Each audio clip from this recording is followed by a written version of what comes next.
En tant que fan de Ninjago, on a la chance d'avoir sur Blue Sky un réalisateur qui répond à toutes les questions des fans. Et c'est ce qu'on va regarder aujourd'hui, il y a pas mal de trucs à apprendre.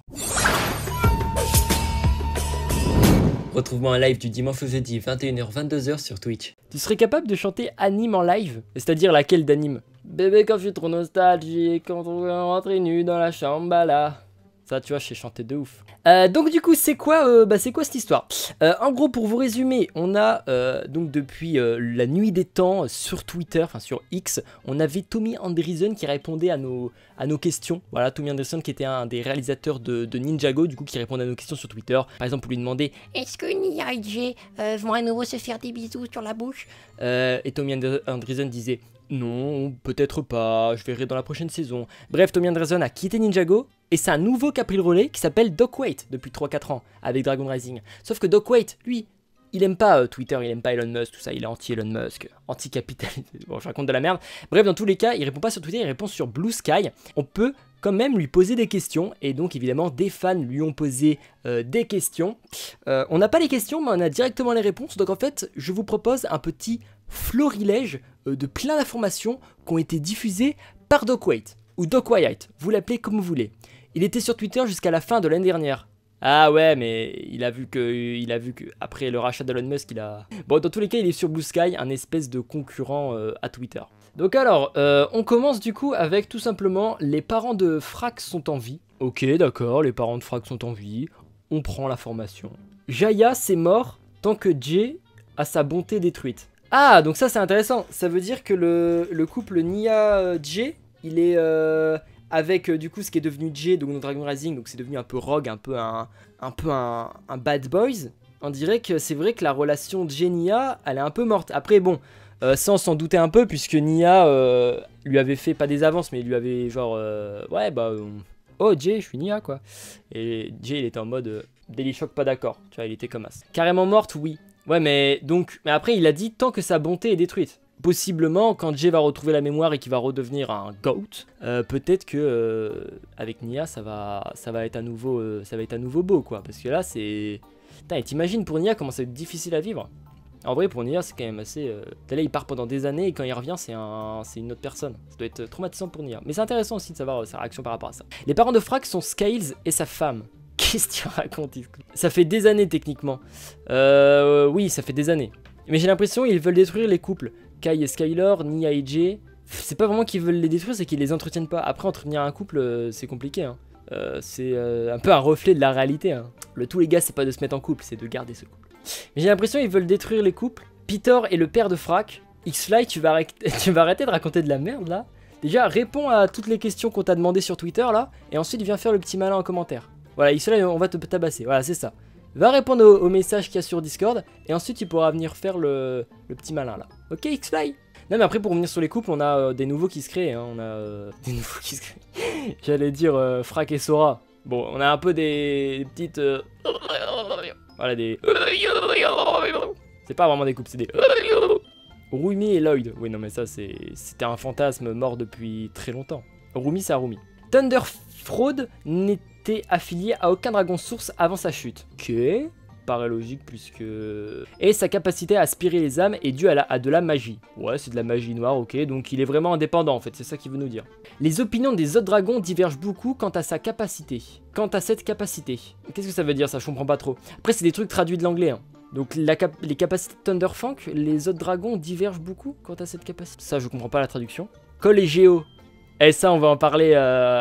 Ah ça j'ai hâte qu'on en parle. Hein. J'ai hâte qu'on se fasse la react, la vidéo, ça sera dans les prochains jours. Firex, t'es au courant que pour mon gros retard sur Discord? Mais oui, non mais le Discord, tout le Discord est au courant que tu dois répondre à des messages et apparemment t'as des avis catastrophiques, c'est ce que j'ai compris. Après moi aussi souvent sur le Discord, dès que je commence à parler d'un truc, ça vient pas me critiquer mais... L'autre jour on a eu un débat sur l'intelligence artificielle, aujourd'hui là avec Kai Monstrosité, ils sont trop intelligents en fait les gens sur Discord, pour débattre avec eux il faut trop réfléchir. T'es là sur ton clavier, tu réfléchis à ce que t'écris. Non, on fait ça en live, on fait pas ça sur Discord. Si les dragons sources ne sont pas impliqués dans la guerre entre dragons et Oni, ce n'est pas parce que ça aurait changé des événements futurs. S'il te plaît la traduction, Google Traduction quoi. Si les dragons sources ne se sont pas impliqués dans la guerre entre dragons et Oni, Ah oui, donc la guerre qu'il y a eu du coup à l'époque, c'est parce que ça aurait changé des événements futurs. Ok, donc les Dragons Sources ont laissé faire cette ancienne guerre. C'est intéressant ça parce que il y en a beaucoup qui se posaient la question du fait que à chaque fois on a un peu des protagonistes, enfin des antagonistes, enfin non des. Bon bref, on a un peu des puissances qui viennent dire c'est moi qui a créé le. Tiens, au départ c'était le premier du Spinjitzu, c'est moi qui a créé le monde. Ensuite Gojira, c'est et à chaque fois on a l'impression qu'on a des entités au-dessus de chaque entité. Je sais pas si vous voyez ce que je veux dire, des entités qui ont créé des choses. Et on croyait que les Oni et les dragons c'était un peu le truc qui avait créé un peu tout ça. Maintenant t'as encore les Dragons Sources qu'on recrée. C'est vrai que ça skip, t'as un aspirateur.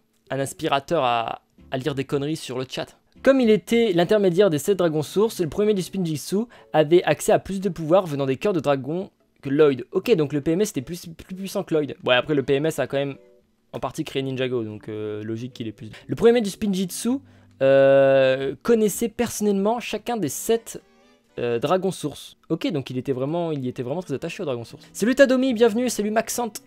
Puis on a les premières générations de dragons et Oni, Firstborn, Thunderfang, etc. Ouais, enfin Firstborn, Thunderfang, on est quand même pas sur la même... Ah, en vrai, ouais non, Thunderfang, il explose Firstborn. Ça va super bien. Protagoniste, gentil, ouais, antagoniste, méchant. Les Dragons Source sont au-dessus de tout. Ouais, mais quand même, à chaque fois, ils nous disent qu'il y a un truc au-dessus. Jusqu'où ça va aller, en fait. Jusqu'où ça va aller, tout simplement. Tu penses que Ryu va devenir un Dragon Source?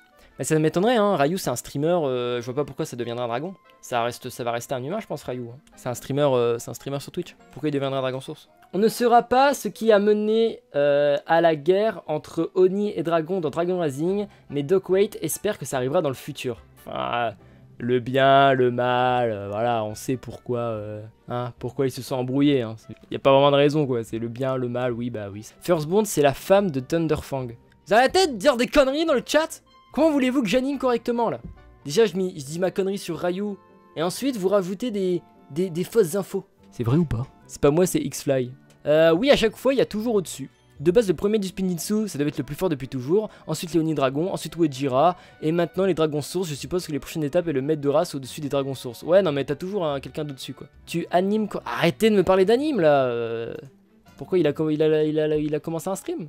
Je suppose que la prochaine étape est que le maître de race soit au-dessus des Dragons Sources. Un des premiers Oni équivalent à Firstborn. Donc là, il a eu une question, Doc Waite. La question c'était: un des premiers Oni est-il équivalent à Firstborn? Non, un premier Oni équivalent à Firstborn, et il a dit pas de commentaire. Ok, bah dans ce cas, réponds juste pas au tweet. À moins que c'est pour donner des petits indices. Firstborn a la capacité... Pourquoi il parle de Firstborn? C'était à l'époque, dans la saison 9, ça. Firstborn a la capacité que les autres dragons Arch... a la même capacité que les autres dragons Arch à partager son énergie. Donc oui, c'est quand même un gros dragon. Dragon rebelle de Cole, réponse en attente. On n'a pas eu le dragon rebelle de Cole? Ah bah oui, du coup on l'a pas eu. Monte tes figues dans l'étagère, s'il te plaît. Ouais, tout à l'heure. Deidan, dans Monstrosity, n'est pas un dragon Arch, est un dragon de vie. Ok, donc ça c'est sûrement un gros dragon qu'on va voir dans Kai Monstrosity, là. Un petit épisode de web-série qu'on va react après. Est-ce que le dragon Arch des Spirales du Nord est associé à mouvement? Il me dit réponse, Doc Waite répond réponse en attente, donc ça veut dire qu'on aura la réponse à ça. Ok, de toute façon j'ai même pas compris la question. Les petits dragons de la course de rattrapage du tournoi des sources n'ont pas l'élément de vitesse. Les petits dragons de la course du rattrapage du tournoi des sources n'ont pas l'élément de vitesse. Donc ouais, enfin, il y a quelques jours ils nous ont dit de faire attention aux détails, notamment visuels, et là ils nous disent ce petit dragon là. Pourtant, il me semble me souvenir qu'on avait l'impression qu'ils avaient un pouvoir. Si c'est bien les dragons que je pense. Deidan, le dragon vert de Monstrosity. Donc le dragon qui est sorti dans Ninjago Legend. Jujutsu. Le dragon rebelle de Cole, on l'a pas vu, mais Géo, il a bien vu le dragon rebelle de Cole. Ah, j'arrête les streams. Non mais j'arrête. De quel dragon rebelle tu parles, Momo, là? Ok, Shizitsu, pour terminer cette petite chronique capsule vidéo. Bon, malheureusement, la Shizitsu n'est pas là. Je la récupère demain. Promis. Ah mais c'est pas fou ce qui se passe. C'est pas fou quoi. Mais demain il y aura une très belle Shizitsu.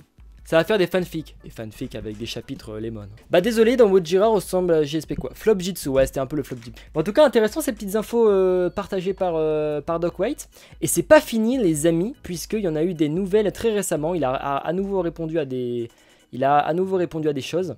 Et on va finir sur ça du coup. Alors cette fois-ci c'est en anglais, donc je sais pas si je vais réussir à traduire. Il faut juste que je retrouve la traduction. Alors on a eu un petit résumé, bon c'est clairement fait par IA mais on va regarder, merci. Les designers de la commu sont de vrais génies visuels, ils déchirent vraiment, ils pensent sans relâche pour créer l'ambiance de Ninjago la plus cool, c'est littéralement la meilleure équipe de design qui soit sur Terre. Concernant le bandage, je suppose que Kai le garde plus longtemps que nécessaire parce qu'il pense que ça le rend plus cool et plus fort. Ah oui, le bandage que Kai a sur lui. Non mais c'est juste pour justifier le cara design. Arrête de raconter n'importe quoi, Doc White. Je ne sais pas si tu as une influence sur les designs des ninjas, mais en tant que scénariste Ninjago, comment expliquerais-tu dans l'histoire pourquoi Kai a toujours son bandage? Donc là il parle du bandage. Ils ont plus trop d'idées de débat, hein. Ok, inintéressant. Est-ce que Jay va avoir un arc de rédemption pendant Dragon Rising? C'est du spoiler, donc je peux pas commenter. Ok, bah après ça me paraîtrait bizarre que Jay ne revienne pas au Jay d'avant. Une fois que Thunderfang sera totalement vaincu, est-ce que la bonté brisée de Jay pourrait se réparer pour qu'il redevienne comme avant? Et là, Doc White a dit qu'il se pose des bonnes questions. Continuez à regarder. Ok, bah très intéressant. Très intéressant. Pas ce que dit le chat, parce que là je vois que le chat part en vrille. Là, qu'est-ce que vous parlez d'Astérion? Ça reparle d'Astérion, mais comment on a fait pour revenir sur Astérion? En tout cas, merci à tous et abonnez-vous à Firax Ninjago.